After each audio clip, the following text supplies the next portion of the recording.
Okay, Angus Kennedy's with Nature Northwest joins us now. Angus, lovely to chat to you again. Greg, how are you? I'm good.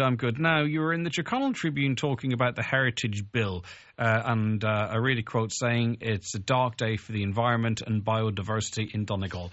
Your take on what the Heritage Bill is? Yeah, the Heritage Bill is a step backwards, is what it is. And it's a very sad thing. It's a sad reflection, I think, of just our current governance. We all know that our nature is in trouble. We know that our nature in a whole load of ways is beleaguered from all sorts of different directions. We know that various different birds are declining, upland birds, some of our lowland, more common birds are declining. We know that a lot of our insect species are in decline. But meanwhile, we're passing laws that will put them, will weaken the current legislation that's there and put them in even more jeopardy. And that's the bit I find bizarre about this whole thing. It's not that we don't know. We do know. We have the science, we have the evidence, and should there's talk about it all the time. It's a big popular issue now. There's TV programs that RTE are making. It's everywhere. And meanwhile, our own government is stepping back and weakening the laws that protect the wildlife. It makes no sense. Where did this come from, though? Because I have never heard any calls from farming organisations banging the drum on this, lobbying, making appeals. Maybe it's happening, but I have to put my hand on my heart and say I haven't heard it. So who was the driving force behind this? That's the thing I can't quite figure out. There's no logic to it whatsoever. There's no logic to the bill in the first place.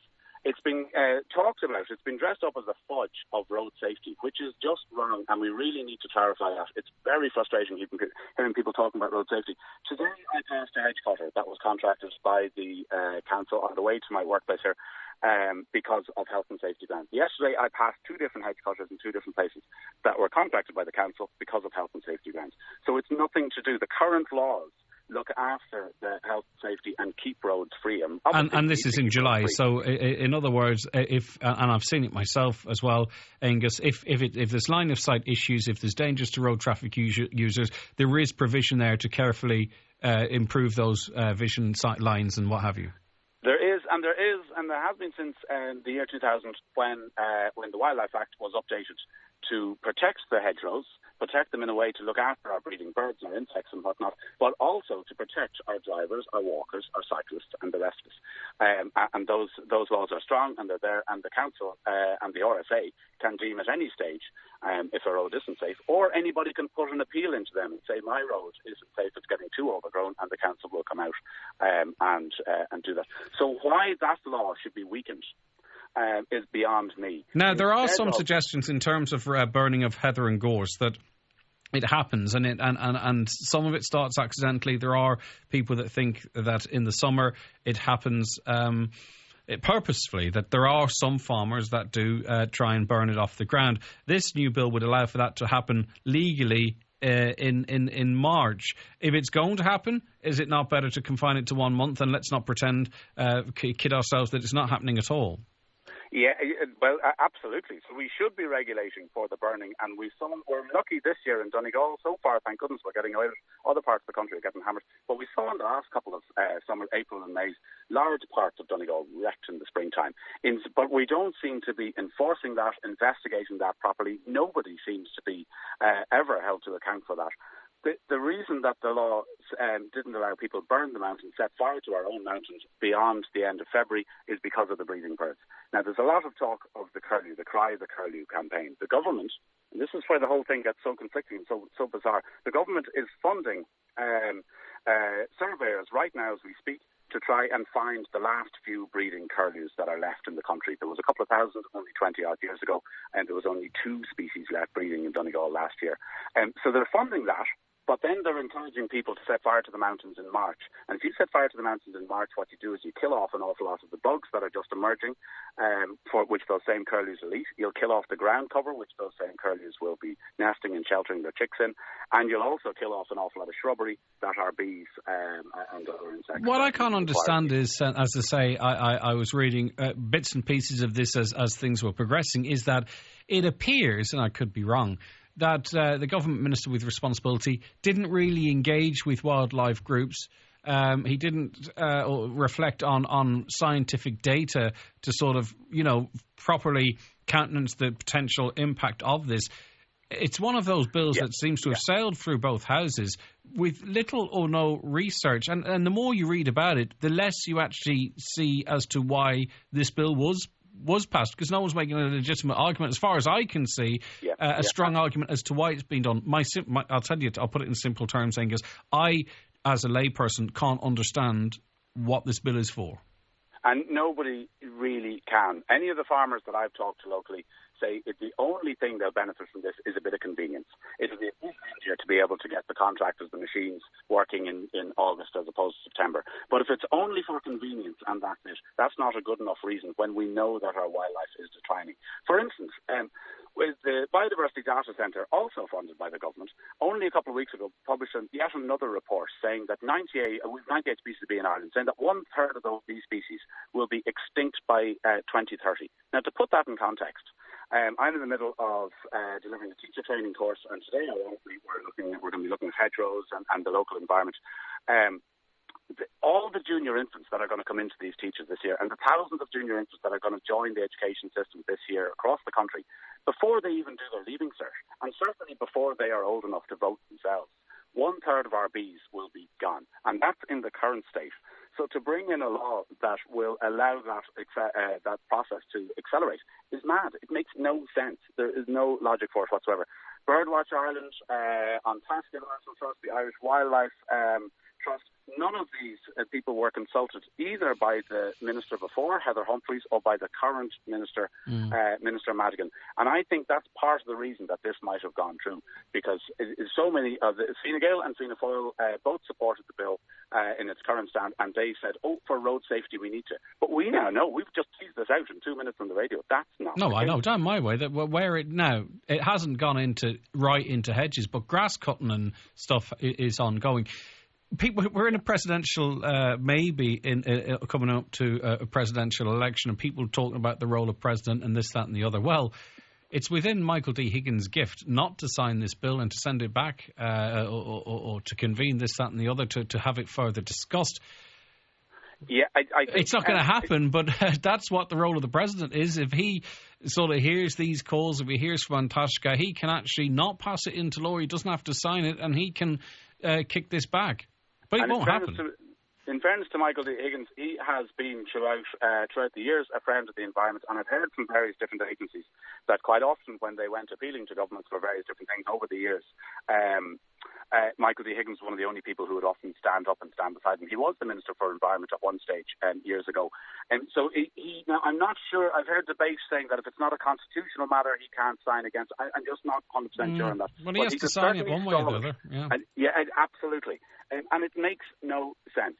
The government has just brought in a Thomas Pringle-led piece of legislation only yesterday, saying that Ireland is going to be the first country ever to divest from fossil fuels.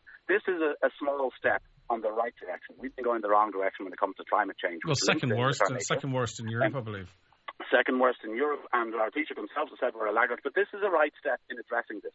So that's a great thing. But the same government and the same week has decided to allow people to have these kind of strange measures to weaken our Wildlife Act, which just makes no sense. You see, they also contradict the Wildlife Act, does it not? It's terribly contradictory. Yeah. It's terribly contradictory. And what it's doing is, it's instead of the local authorities being the ones who decide where roads are safe or not safe, and of course any of us can ring our local councillor or the county council themselves and say, listen, will you have a look at our bit of road here? And they'll do their best to do it. But instead of that, from August onwards, if this law in its current state goes through, anybody, you or I or anybody else, will be able to look out and say, do you know what, I don't think that's safe anymore. Let's get rid of all that roadside hedge. And that's what it's allowing to do. And let's get rid of it in August. We won't be allowed to do it in July or June or May. So from a road safety point of view, there is no logic to this.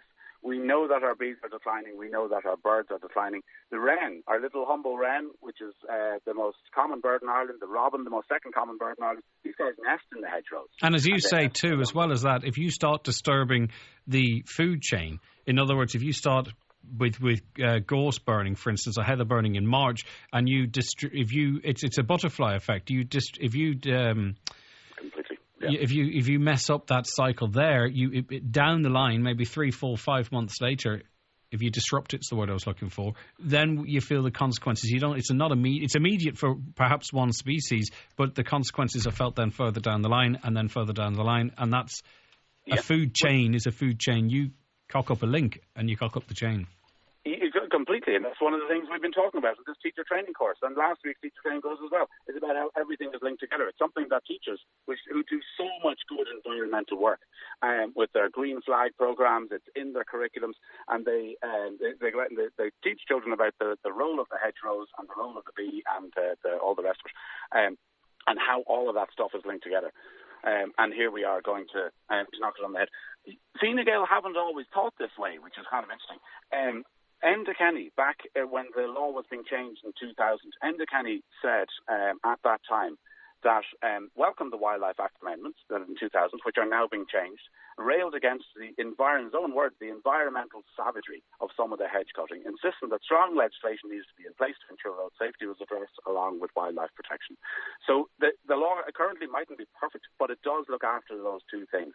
So why on earth, with all the knowledge, there's an awful lot more knowledge now than Enda Kenny had back then, with all the knowledge and all the agencies, every single one saying, don't do this, please don't do this, the government has decided to push on through it.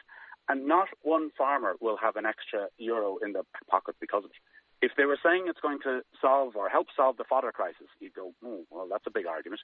You're saying it's going to help the beleaguered farmers who have very small payments as it is in a lot of cases, and the whole CAP reform thing is being reviewed at the moment, and that is worrying people. If they said it'll influence that, you'd go, great, but it won't. There was, on the 9 o'clock bulletin on Highland Radio this morning, there was a county councillor talking about flooding and flood prevention and how we need to do something now, and he's right, now is the time to be looking at this. But if you set fire to the mountains and you get rid of a lot of the shrubbery in the mountains, or if you remove hedgerows, you are getting rid of some of our natural flood prevention, because water is slowed down in the mountains by a lot of that shrubbery. And hedges, a decent hedge around a 1 acre field will drink up about 48% of the water that lands on a field on any given day. Okay, whereas if you get rid of that hedge and put in a fence, 2% of the water seeps through the soil. The rest just washes down into the next field or the house or the school or the rest. I truly don't understand. And if we're concreting over the rest of it without proper drainage, well, the consequences are real. Angus, thanks very much for your... Go ahead, yeah? Well, because sometimes environmentalists can be pointed at and said, you just want the whole place to turn into a forest. That's not true. I want a good, fast, efficient road to be able to go visit my family in Dublin, where I'm originally from. I want new schools. I want all the facilities like everybody else. We certainly know the housing crisis in Ireland, but we want to do it in a way that we want to be able to say to our children, the junior infants going to school now, when they're doing their leaving cert, the bees are still there. Our pollination is still intact. The birds are still in the mountains. We looked after nature while developing this fine little country, All right, Angus. And this step doesn't do that yet. As always, keep up your great work anyway. Thank you very much, Angus. Appreciate it. That's Angus Kennedy there with Nature Northwest. Someone's coming in on text 086 60 25,000 or by calling 07491 25,000.